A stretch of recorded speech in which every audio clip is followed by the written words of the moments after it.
Puyo Puyo is the best puzzle game series ever, and I'm hopelessly in love with it. Something that may be a bit of a shock to some of you based off of past impressions, but the eye-popping visuals and pitch-perfect sound design really made me want to get good at them, or at least see the appeal. And like most of Sega's other IPs, these are games that will only click after proper time and dedication. Practice makes perfect, and you have to clock in those hours to get good at a game like this despite it looking so simple. So I put my money where my mouth was, did just that, and somewhere down the line I finally got it. Matter of fact, not only did I get it, but I couldn't pull myself away from it. On top of the aforementioned presentation being stellar across the board, there's a consistent level of adrenaline pumping challenge to go right alongside multiplayer mayhem that's made some of the most hype moments of my gaming career. My addiction has thankfully subsided, but my affection for the franchise has done anything but. And if I'm not gonna play them for hours on end, can I at least talk about them all? Unnecessarily compare them to one another in an entertaining ranking video mayhaps? No? Too bad, because that's exactly what we're doing in order to see which one has the most satisfying Puyo popping experience. Objectively speaking, of course, because my personal opinions are inarguable facts. If you disagree with the list, you are wrong and I'm right. Sorry. That said, so we're all on the same page, these right here are what I'd say are main series entries, and what we're ranking today. Well, except for Puzzle Pop, because I don't have an Apple TV, nor do I want one. On that note, Sega, what's the holdup? The Apple check can't be that good. Bring this and Sonic Dream Team onto consoles already. You can't hide forever. Regardless, that still leaves us with 12 whole games to rank, so let's not waste any more time. Especially because, remember, this is a ranking video and not a top 10. They ain't all winners, meaning before we get to gush, we've got some crap to trudge through. Unfortunately, starting with the most disappointing game on the list. Despite having one of my favorite art styles in the series, my second favorite OST, a fun circus setting, and being a title on one of the greatest consoles ever, the Dreamcast, Puyo Puyo loses all of its appeal the moment you pick up the controller and actually start playing the video game. Hot off the heels of Sun's incredible engine, Yon has the slowest gameplay across the entire series, something even the first game got right. Every battle goes on for way longer than they should, heightened by character specials pushing thought to be close finish lines another 200 miles away. And like with any other casual multiplayer game that gives its roster individual stats, minus this one of course, certain characters being objectively better than others because of some forced in mechanic is ultimately detrimental to the experience. Preventing garbage from falling for any time at all is diabolical, and look how much can be removed at once. Who tested this? Coupled with a story mode that's way longer than it has any right being on top of an already sluggish gameplay in a series that promotes anything but, the simple act of playing this game is a total slog. It's kinda awful. No, not kinda, let me stop being nice, this game sucks. The Dreamcast deserved better, while it would eventually receive better, for the time being, you hate to see it. Speaking of which, first impressions are a big deal, and considering where we started, it's a miracle that this series was given a second chance. A classic example of first game syndrome, Puyo Puyo had yet to understand what makes Puyo Puyo work, making for a paper-thin, unsatisfying experience on every front. Remember kids, offsetting and any counter options at all weren't brought into the Puyo popping formula until Puyo Puyo 2. So if you get a 5 chain, you will win every single time, and that sucks no matter which side of the exchange you're on. The AI is your classic arcade BS on top of all this, with later levels having drop speeds that are borderline unplayable. Unless, of course, you put in another coin to retry. Meaning, what little fun there could have been to gain out of this broken system is completely gone and cash grabby. Unless, of course, you're playing this on a console port, in which case it's just intrusive. Ain't no reason to play this outside of curiosity, or if you're like me, to have a complete Sega Age of Switch collection. Because I'm a sucker for having full sets. Sorry, wallet. The worst part about this piece of crap, though, is that it's the #1 reason why so many people think silly nonsense like, Puyo Puyo isn't for me. No, you don't hate Puyo Puyo, you just hate Puyo Puyo. And I can't even be mad at you for thinking this because of how many ways the game tricks you into playing it, with its devilish disguises such as Mean Bean Machine, Kirby's Avalanche, and even a bonus mode in Sonic Mania. You don't just play Street Fighter 1 and swear off the series, the furthest you'll ever go back will be that second game, and the same should hold true for this franchise as well. Don't let its fire visuals and bumpin' soundtrack catfish you, the game's ass. It's playable, but still ass. Being a spin-off of an old school dungeon crawler, you'd think that translating Puyo Puyo to an RPG wouldn't be as daunting as it may seem. And you'd be right. For Puyo Puyo Box, with its added lower scale quest mode. Love the game, but we already said it's not mainline, and I'd never lie to you all. Good news though, we've got Puyo Puyo Chronicle instead, a game that takes that RPG approach to a much larger scale. Bad news, it's kinda lame. On the bright side, you've got almost every mode available to play, so if you want to use this as your Puyo quota on the go, just about all of your bases are covered. I mean, given its placement, along with the lack of mention for the other DS or 3DS games who achieve similar feats, it's not the best choice, but hey, it's something. Especially if you like the chibi art style. I know I don't. Look at this Mickey Mouse Clubhouse looking ass video game packaged along with the goofiest, most generic monster designs ever. OST's an absolute snoozeville too, which is a shame because I needed something to keep my attention with the star of the show, the single-player RPG campaign. What a letdown. For 95% of it, you're only doing skill battles, a rule set that combines the typical Puyo gameplay with RPG stats, HP, and buffs from party members. A weird collage of a bunch of ideas that tries to do so much and ends up feeling half-baked in every department. Sluggishness is a real problem here too. Spell animations halt gameplay entirely once you start hitting the higher chain numbers, and the few seconds after the fact while you're waiting for enemies to take damage really add up over the multiple hour story mode. It's just boring. Not even the dialogue could carry. Monogatari died for this, huh? What a cruel industry.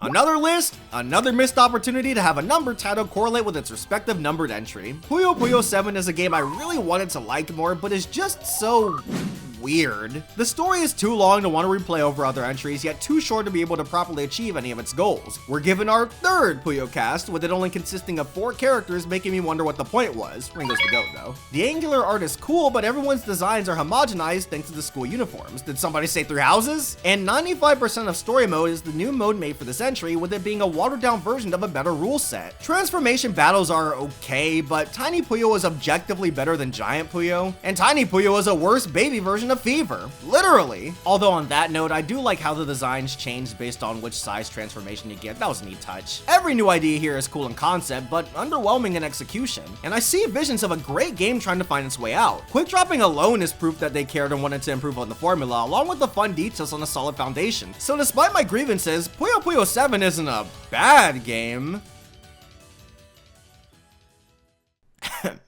Oh, thank God, something good. Yes, we're finally in gushing territory with a hell of a jump in quality, kicking things off with, in my eyes, the true start of the series. Puyo Puyo 2 is a rock-solid title, cleaning up the foundation and showcasing how enjoyable this gameplay was capable of being. Praise be to offsetting, a counter mechanic that can either lessen oncoming garbage, negate it, or send it right back to the opponent, making for electric, fast-paced battles. Yes, battles. Puyo Puyo is a fighting game after all. And now there's an actual back and forth. No more racing to get a 5-chain first BS. There's more room for error and a smoother difficulty curve throughout the single player mode as a result. The game can and will get more challenging, don't get me wrong, but in a way that feels more reliant on the player actually getting better. And the rate at which this game's challenge level progresses is a hell of a lot more digestible. Coupled with some secrets to incentivize replays, the tier system making it so that you can go against different enemies each time, and even a few neat extras depending on the version you played, 2 was a great time. There's not much to the game by any means, heavily relying on its core gameplay, but that simplicity and enjoyment factor, along with how replay friendly it is, keeps me coming back to it over and over. It's Puyo Puyo in the most straightforward manner, and the fact that I love it as much as I do is a sure sign of the quality this franchise contains. But you know what could make it even better? A perfect video game! Puyo Puyo Tetris, the game that made me and a bunch of my friends fans of the series. I love this little thing, even if at this point, I rarely come back to it for, well, reasons. Its story may be a little too dialogue heavy for my liking, but said dialogue is super fun to listen to, backed up by a great voice cast and the first English dub this series has seen since Fever, by way of being the first official English game since Fever. It's a franchise I personally enjoy, of course over half of it is Japan exclusive. What, are you new here? It's also the first HD Puyo game, with the 2D art and colors popping like never before. Being one of the series strengths already, it's crazy how much it adds to the experience overall. That said, for that experience, it'll either consist of Puyo Poppin', Tetris block stacking, a mediocre mixture of the two, or the clear star of the show, swap. There's a timer that'll have you constantly swapping between a Puyo field and a Tetris one, with the act of losing in either knocking you out from the match. You'll have to switch your strategies and playstyles on the fly, while attempting the combo with both as close together as possible, which sounds overwhelming, and in a way, it is. But that feeling won't come anywhere near how much fun you'll be having. It's my second favorite rule set in the entire series. As for what beats it out, well, you'll just have to wait a little longer for the answer to that. Alright, that was long enough. Yon sucked, so it's high time to give the Dreamcast some well-earned redemption. But whoop, that's embarrassing. Looks like the title was spelled wrong. Puyo Puyo Fever is the first mainline entry developed by Sonic Team, if you don't count Mina Puyo Puyo. And because I don't, I'm allowed to say, holy crap, what a way to start. Here it is. Fever Mode, my absolute favorite Puyo rule set. Even Sue could occasionally struggle with simply going for the highest chain first, but here, a perfect balance between aggressive play and offset stalling has been achieved. After all, the latter helps you build your meter to enter Fever Mode, and the former raises the timer for said mode, which, trust me, you'll want to do everything in your power to reach, as Fever Mode gives you preset chains that can lead to high combos, laying the relentless smackdown on your opponent quickly with hype visuals, a rockin' theme, and dopamine levels that can make even the most stoic players faint due to sheer awesomeness. The colors are poppin', the art style is angular, the dub is charmingly bad, this game pops off. While Compile's bankruptcy and series departure were both sad news, Fever was proof that the future of the franchise looked bright regardless. Dare I say brighter than ever, which is a hell of a silver lining. Their legacy got to continue in a bold new manner, so all I'm saying is that if I were Compile, I'd be pretty content, all things considered. My previous favorite post-Dreamcast entry, Puyo Puyo Tetris 2, is the sole reason why I may never play its predecessor ever again. Because to be fair, it's just Puyo Puyo Tetris, but better. Same cast, but bigger. HD visuals again, but more stylish. Same story. No, really, it's the same story, but somehow it's kind of worse, more wordy, same gameplay modes, but with the Chronicle rule set back that nobody asked for. Where's Fever Mode? Okay, I can kind of see why series fans found this entry to be disappointing. They could have added more and refined the experience further, but since the core of Puyo Puyo Tetris 2 is just a better Puyo Puyo Tetris, I can't help but enjoy the game, and I can't deny it being the best of the two regardless. I got to play as Sonic the Hedgehog. I'm a simple guy to please. And as for more genuine improvements, the tougher single-player campaign showcases that this is a title made to help pre-established fans get more into the series, and hey, it worked on me. I also play the most multiplayer in it out of the bunch due to its availability on modern hardware, much to the game's benefit, as this is a series that excels in the group setting, making way for many great play sessions. I've been pouring some of the most hours into this entry than any other, and the whole way through, when adventure mode doesn't throw dumbass fusion or party mode at me, it's a blast. And this one blasts even harder, which I didn't expect to say for a while. It wasn't always rainbow and sunshines between myself and Puyo Puyo Fever 2, with the single player's highest difficulty levels strong-arming you into using in-game items to level the playing field against unfair disadvantages. That's literal artificial difficulty, and I'm only playing these harder modes to finish the story. And then I realized that I didn't care about the grim and narrative complexity within Puyo freaking Puyo. And when experiencing the game in a way that's most fulfilling to me, Fever 2's prowess became that much clearer. And hey, the things I already liked shined even brighter. Like this amazing art style, for example, being cleaned up from the first game and having a Y2K vibe I can't get enough of. Then when I'm ignoring the harder difficulties, the playable challenge levels already provided more content than Fever 1's campaign on the whole, with side modes allowing me to play as characters other than Amity. What a concept! Fever 2 was actually when this cast started to grow on me, and I'm more than happy to be able to indulge in some of my favorites like Rafina and the newly introduced Sig. It's just a more fulfilling Fever overall, with sharper writing, superior visuals, and playing better while encouraging me to get better. This game is fantastic, and it feels so good to finally be able to say that.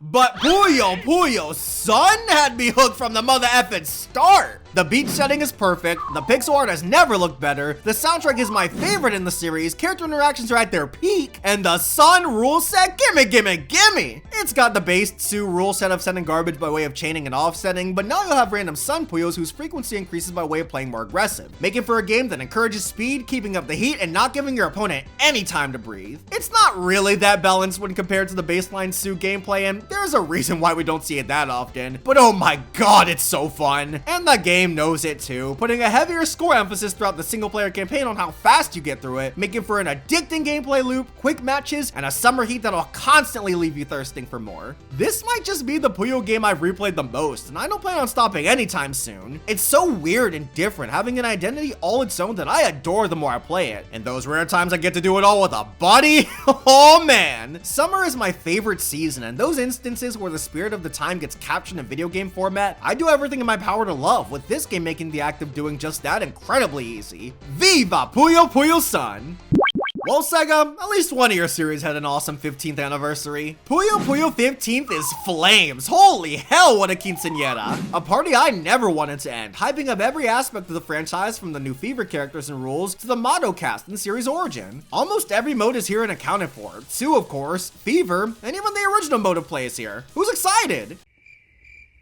Anybody? Actually, you know what? I don't hate its inclusion, because with better balanced AI and drop speeds that, even on higher difficulties, is still manageable, I see it as a bit of a party mode and stressful race to reach a high chain first. Having this be the one way to play for an entire game is awful, but every now and then with better alternatives at your disposal, it can be a little silly. And speaking of actual party modes, 15 has a bunch that all offer twists on the Puyo popping formula, allowing for either different approaches to the base game or chaotic alternatives that are a crap ton of fun. Ice Puyo is a dopamine rush, Water Puyo is either bad or a lot smarter than me, and Bomb Puyo is an incredibly tense, nail-biting addition that alone would have knocked this game up a few slots. But it's not the only great addition, it's one of many. And as a complete package, 15th is undeniably elite, with it having claimed my top spot for a hot second. The celebratory vibes, all of the ways to play, and the format of its story mode being more in line with an arcade mode, made for a fast-paced score attack joyride with that witty dialogue the franchise is known for. It's borderline perfection, and I poured so much time into both the Wii and DS versions. With a game this incredible, I seriously didn't know how they could top it.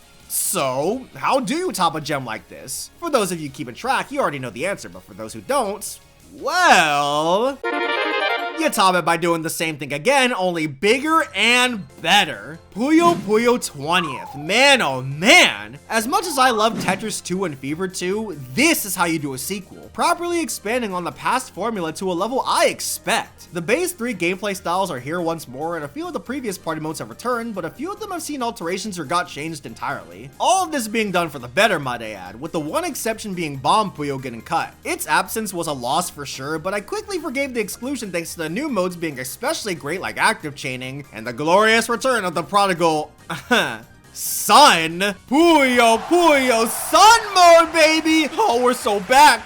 I'm home! And it has a fire-ass remix of my favorite song from the game?